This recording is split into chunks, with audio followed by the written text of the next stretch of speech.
370 के बाद लोगों ने यहाँ चैन की सांस ली है। लोग अमन के साथ जीते हैं, बिजनेस करते हैं, कारोबार करते हैं। टूरिज्म का यहाँ लाखों में आज जो उनका सेंसस हुआ है, तो आप खुद देखिए कि यहाँ चेंज कितनी हो गई है।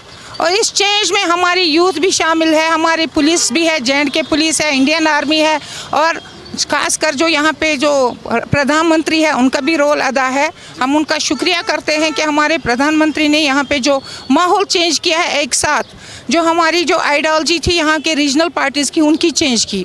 अब उनको भी सज़ा मिली है, 10 साल के बाद यहाँ पे फिर से इलेक्शन हो रहे हैं, तो अब देखेंगे मैदान में उतरते वो लोगों के लिए क्या करते हैं। आगे भी देख रहे हैं लोग तो वोट करेंगे ही, किसको करेंगे, क्या करेंगे। मेरा एक सिनेरियो है कि लोग सही लीडर को वोट करें, जिन्होंने आज तक हमें जख्म नहीं दिए होंगे, उस लीडर को वोट करें। और हमने जो पिछले 30-40 साल से फेस किया है, 1989 से जो यहाँ पे हालात थे वो हमने देखे। मैं उस टाइम छोटी थी, मैंने भी देखा, मैं भी गुजरी हूँ जवान होके ये हालात देख के। तो मैंने यही देखा कि यहाँ सिर्फ लोग मरते थे, बच्चे मरते थे।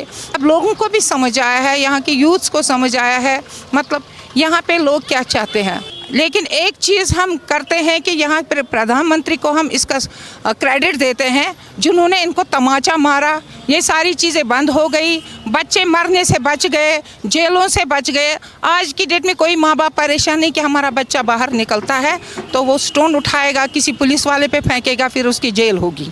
ऐसा कुछ भी नहीं है। ये हमारे प्रधानमंत्री की देन है कि यहाँ पे जो शांति है, मोदी जी की देन। बिल्कुल। लेकिन जो एनसी के जो अब्दुल्ला साहब हैं, फारूक अब्दुल्ला साहब, वो तो कह रहे हैं कश्मीर में जो अमन चैन है, अभी इसमें शांति है, वो एनसी की देन है। उनको तो बोलना ही है, उनकी वजह से। आप बताओ उन्होंने कहाँ बलिदान दिया।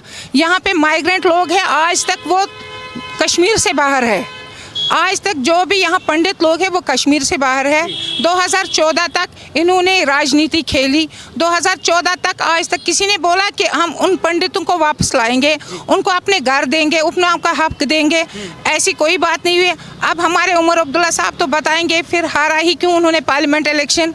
अगर लोग उनके साथ थे, इस बार भी हार जाएंगे वो, इस बार भी हार जाएंगे, आप देख लेना। अब रही बात उनकी, जो वो बयानबाजी करते हैं कि यहाँ पे जो अमन और शांति है वो हमारी वजह से है।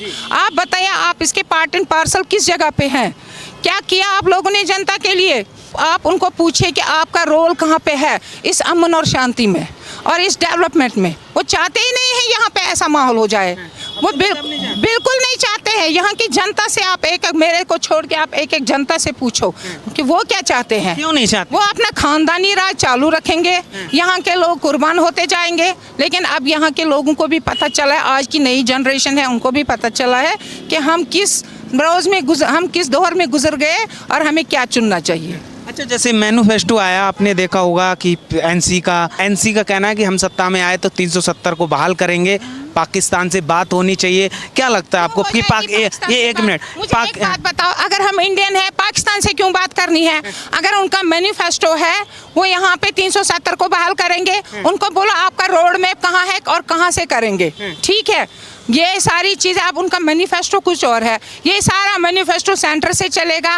उनको पता ही नहीं कि हम राजनीति में क्या करने आ रहे हैं। पहले उनको जानना चाहिए यहाँ पे बात नहीं होनी चाहिए। पाकिस्तान से किस लिए बात होनी चाहिए? कहते हैं पड़ोसी देश है, बात करनी चाहिए। हम दोस्त बदल सकते हैं, पड़ोसी नहीं बदल सकते। उनको बोलो पहले आप पाकिस्तान के हालात ठीक करो। पाकिस्तान के जो हालात अभी खराब है, उनको अपने घर जल रहे हैं, वो हमारे घरों में पानी कैसे फेंकेंगे? जरा मुझे बताओ, क्यों करेंगे हम पाकिस्तान से बात? हम इंडियन है, इंडियन जिएंगे, इंडियन मरेंगे अपने मुल्क में, अपने कश्मीर में।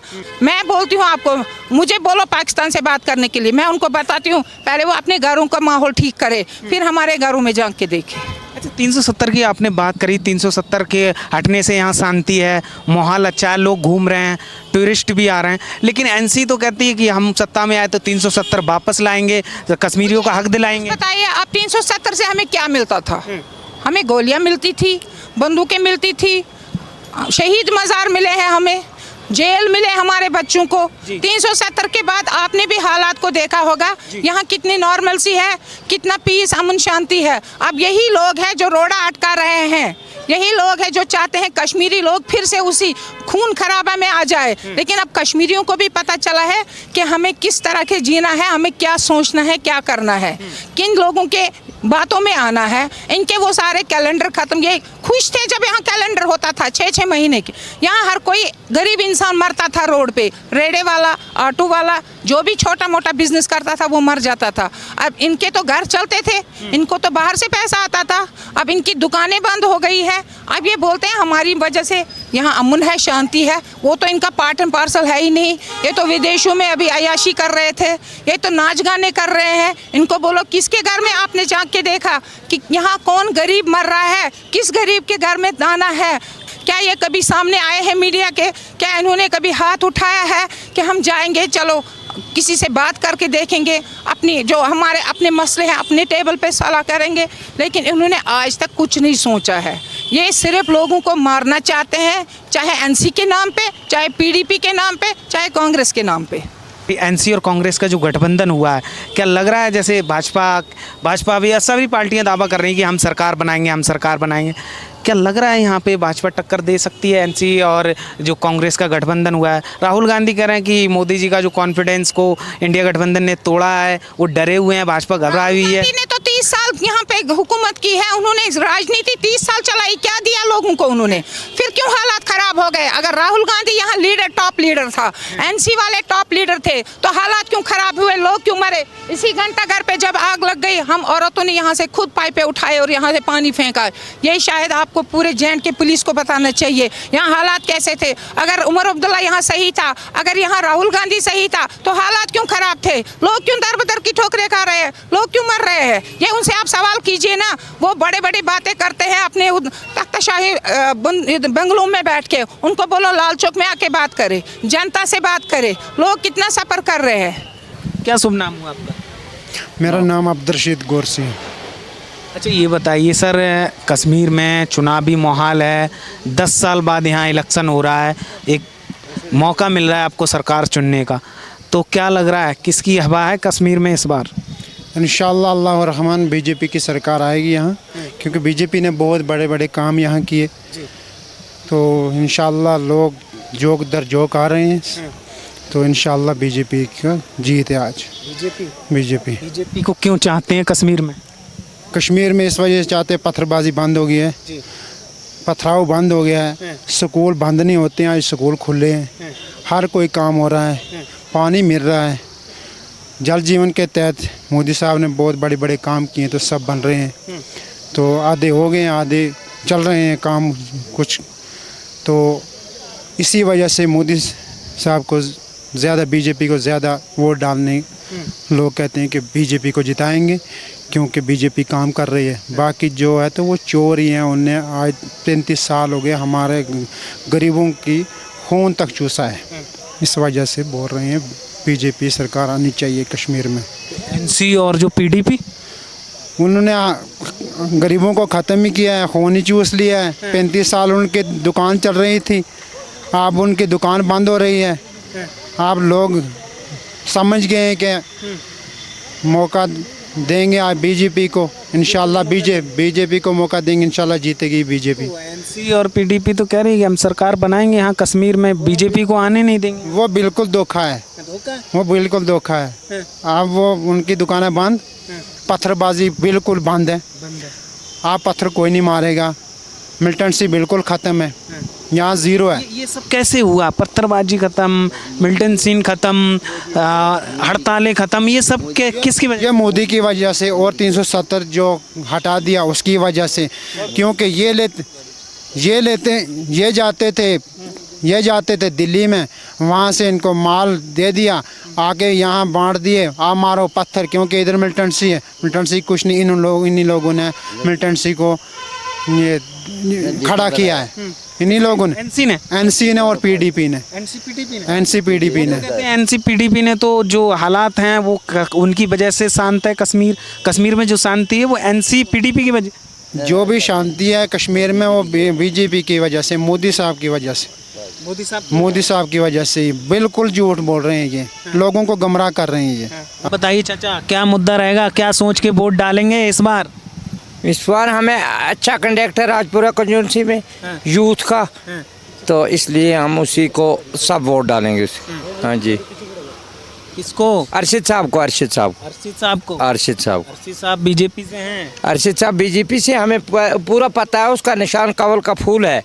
हाँ, ये भी हम जानते हैं। थोड़ा कोई तो इस बार वोट फूल पे बुक में नहीं आते हैं, हम जानबूझ के वोट डालेंगे बीजेपी। खिलेगा इस बार? कमल खिलेगा, इंशाल्लाह कमल खिलेगा।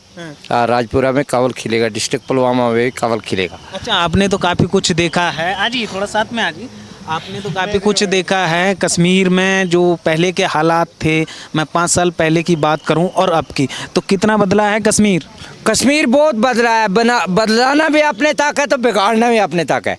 हम खुद ही बिगाड़ते हैं। हमारे जो लीडर थे ना, ये एनसी के थे या पीडीपी के थे या कांग्रेस के थे, कोई भी था, ये अपने घर बनाते थे, लोगों को बिगाड़ते थे। लोगों को इन्होंने आज 70 साल से ख़त्म किया एनसी ने, पीडीपी ने और कांग्रेस ने। इन्होंने अपना घर बनाया, इन्होंने अपने आप को सेक्रेटेरिएट बनाया, बहुत ज़मीन खरीदी, बहुत जंगलात ज़मीन, सरकारी ज़मीन तमाम अपने नाम किए, गरीबों के बेचारों को ख़त्म किया, गरीबों को ख़त्म किया। तो कहती कश्मीर को हमने बना के खड़ा किया है। से क्या कहते हैं, वो शेख अब्दुल्ला ने थोड़ा किया था और उसके बाद फारूक अब्दुल्ला भी करते हैं, मगर उमर अब्दुल्ला जब से आए तो तब से ही ख़त्म। क्या कहे, उमर अब्दुल्ला आए, हमारे सामने आए, हमारा फारूक अब्दुल्ला हमारा भाई है। शेख बेगम जो थी, बेगम शेख अब्दुल्ला, वो हमारी माँ थी, गुजरों की थी, इसलिए लिहाज से गुजर वोट डालते थे एनसी को, जो ज़रूर मानते हैं हम। मगर जब से उमर अब्दुल्ला साहब आए, उसने बिगाड़ा कर दिया। अंग्रेज़ आ गए यहाँ, अंग्रेज़ के साथ पहले ही अंग्रेज़ों ने कश्मीर को ख़त्म किया था। कश्मीर अंग्रेज़ों से ही 70 साल हो गया अलग निकली, तो कश्मीर फिर वो अंग्रेज़ का उमर अब्दुल्ला आया तो उसने हमें फिर बिगाड़ दिया। क्या करेंगे? हाँ जी, मेरा सवाल ये है, 10 साल के बाद वोटिंग हो रही है, यहाँ पे इलेक्शन हो रहा है, 18 तारीख को यहाँ पे वोटिंग है, तो आप वोट डालने जाएंगे तो क्या मुद्दा रहेगा इस बार? आपके मन में क्या चल रहा है, क्या सोच के वोट करेंगे? सबसे पहले मैं आपका शुक्रिया अदा करना चाहता हूं कि आप दिल्ली से यहाँ आए कश्मीर में। वोट जो 3-4 साल में जो बदलाव कश्मीर में आया है, वो 70 साल में नहीं आया।